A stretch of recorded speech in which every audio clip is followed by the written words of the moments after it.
I remember that the first time that I was in jail only for 24 hours was really a turning point for me because, while I was out of jail, I was at the top positions. I heard about something, some torture, some brutalities in prisons.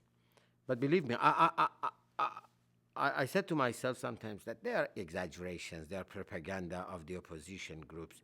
But when I was for the first time in prison, I saw many scenes. I heard some things that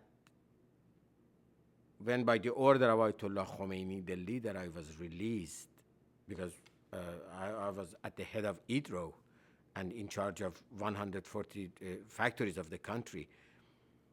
So I was released, but directly in the morning, early in the morning, with Mr.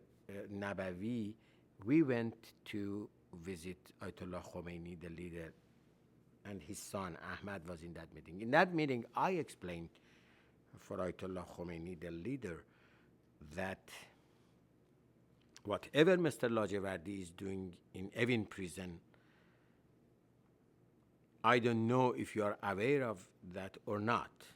If you know about whatever he's doing, okay, and you agree, please tell me. I made a mistake that I came to Paris, I joined you, and I followed you to Iran, and I was with you. And if you don't agree with whatever he does, why don't you prevent it? Why don't you dismiss him? Why don't you even trial him? I remember that Ayatollah Khomeini was listening very carefully, and he didn't say anything.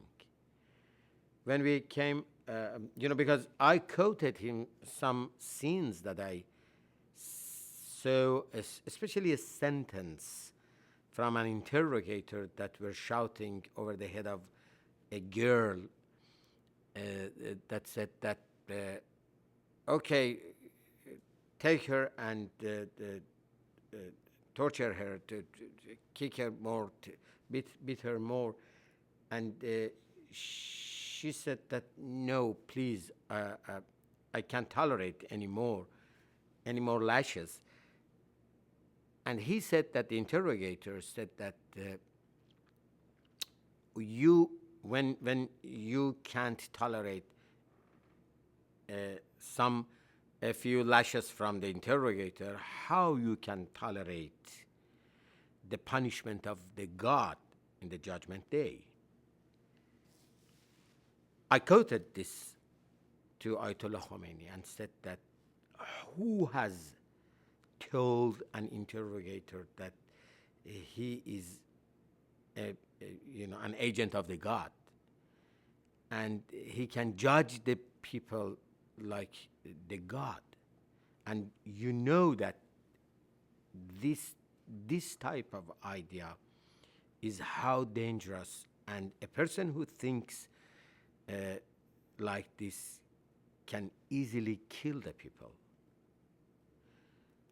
I remember that Ayatollah Khomeini listened very carefully and said nothing, because he understood. I'm sure that he knew that this is a very, very, dangerous deviation from for the Islamic Republic. Anyway, when we came out of his house after that meeting, Ahmad Agha, his son, told me that write down whatever you explained for him in a letter and write it in big letters because of his eyes can read them easily. I did that in 4 or 5 pages. I wrote it down handwriting, and I submitted to him tomorrow morning. 1 week later, Logivardi was changed. He was replaced by Ayatollah Sanei. But I said to myself that, okay, that was just something related to this person. Fortunately, he was replaced, and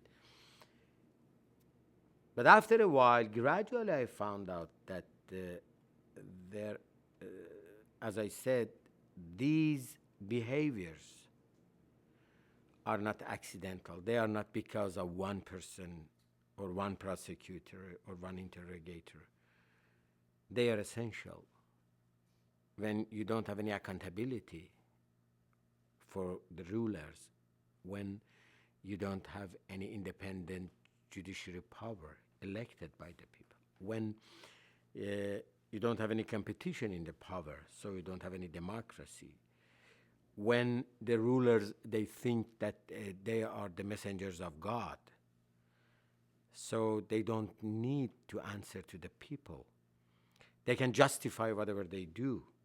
When you have school of thought based on jurists' ideas, jurisprudent ideas, that they think that they can,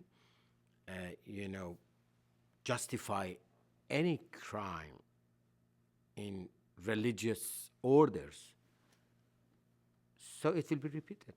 It happened several times.